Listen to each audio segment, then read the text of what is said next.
Hello दोस्तों, स्वागत है आपको फ्रेजर चैनल में। मैं आज आपको एक ऐसे व्यक्ति के बारे में बताने वाला हूं जो आइंस्टीन के थ्योरी को चैलेंज किए थे। तो चलिए शुरू करते हैं। एक बूढ़े आदमी हाथ में पेंसिल लेकर यूं पूरे घर में चक्कर काट रहे हैं। कभी अखबार, कभी कॉपी, कभी दीवार, कभी घर के रेलिंग। जहाँ भी उनका मन करता वहाँ कुछ लिखते, कुछ बुदबुदाते हुए। घर वाले उन्हें देख रहे हैं, कभी आंखों में आंसू तो कभी चेहरे पर मुस्कुराहट ओढ़े। यह 70 साल का पागल आदमी अपने जीवन में वैज्ञानिक जी के नाम से मशहूर था। मिलिए महान गणितज्ञ वशिष्ठ नारायण सिंह से। वशिष्ठ नारायण सिंह का जन्म बिहार के भोजपुर जिला में बसंतपुर नामक गांव में हुआ। इनका परिवार आर्थिक रूप से गरीब था। इनके पिताजी पुलिस विभाग के कार्यरत थे। बचपन में वशिष्ठ नारायण सिंह के विलक्षण प्रतिभा थी।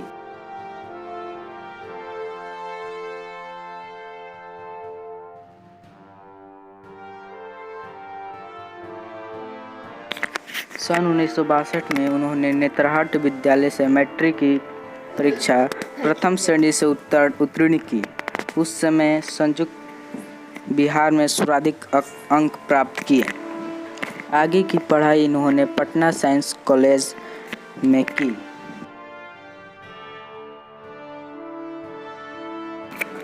पटना साइंस कॉलेज में बतौर छात्र गलत पढ़ाने पर वह अपने गणित के अध्यापक को टोक देते थे। कॉलेज के प्रिंसिपल को जब पता चलता तो उनकी अलग से परीक्षा ली जाती, जिनमें उन्होंने सारे अकादमिक रिकॉर्ड तोड़ दिए। वशिष्ठ नारायण सिंह जब पटना साइंस कॉलेज में पढ़ते थे तभी कैलिफोर्निया विश्वविद्यालय के प्रोफेसर जॉन कैली की नज़र उन पर पड़ी। कैली ने उनकी प्रतिभा को पहचाना और 1965 में वशिष्ठ नारायण अमेरिका चले गए।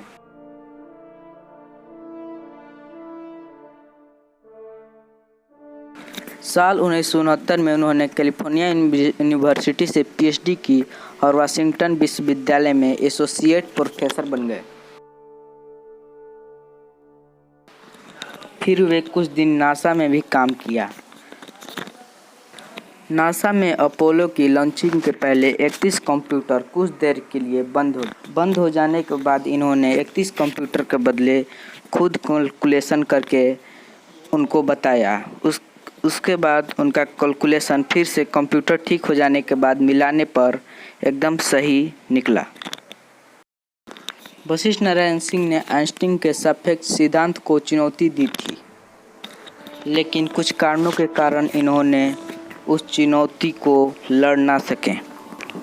जब उन्हें वहाँ मन नहीं लगा तो भारत लौट आए और भारत की सेवा करने के लिए भारत आए।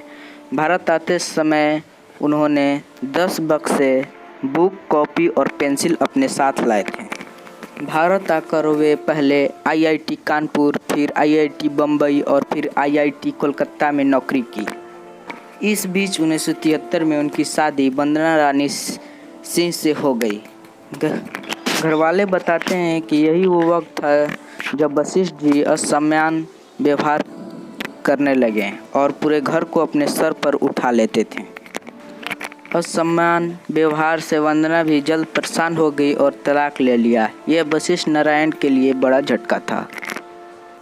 मुझे कमेंट कर जरूर बताइए कि उनकी पत्नी ने तलाक देकर कैसा काम किया। इनकी असम्मान व्यवहार का एक और कारण था कि जहां वे काम करते थे वहां के प्रोफेसर इनका शोध किया हुआ अपने नाम पर छपवा लिया करते थे और यह बात उनको बहुत परेशान करती थी।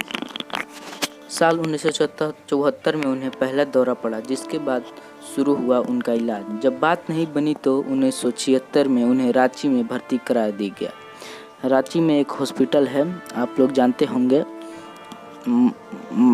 घरवाले के मुताबिक इलाज अगर ठीक से चलता तो उनका ठीक होने की संभावना थी, लेकिन परिवार गरीब था और सरकार की तरफ से मदद नहीं मिली। अगर उस समय सरकार ने इनकी मदद की होती तो ये आज भारत देश के लिए कुछ करके दिखाते।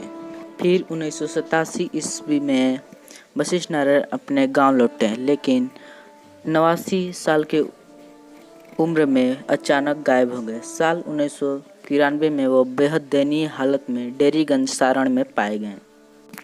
कुछ दिन बाद 14 नवंबर 2019 को उन्हें तबीयत खराब होने के चलते पटना लाया गया, जहां डॉक्टर ने उन्हें मृत घोषित कर दिया। इस तरह एक महान गणितज्ञ का बड़ा ही दर्दनाक अंत हो गया। यह खबर मिलते ही बिहार सहित पूरे देश में शोक छा गया था। अगर आपको वीडियो पसंद आया तो लाइक कीजिए। मेरा यह पहला वीडियो है। मैं इस चैनल पर केवल ऐतिहासिक और ग्रेट पीपल के बारे में पूरी जानकारी दूंगा। इस चैनल को बढ़ाने के लिए मुझे आपका आशीर्वाद चाहिए। आप आशीर्वाद के रूप में चैनल को सब्सक्राइब कर दें। आपका सब्सक्राइब ही मेरे लिए आशीर्वाद के समान है और बेल आइकन को भी प्रेस करना ना भूलें।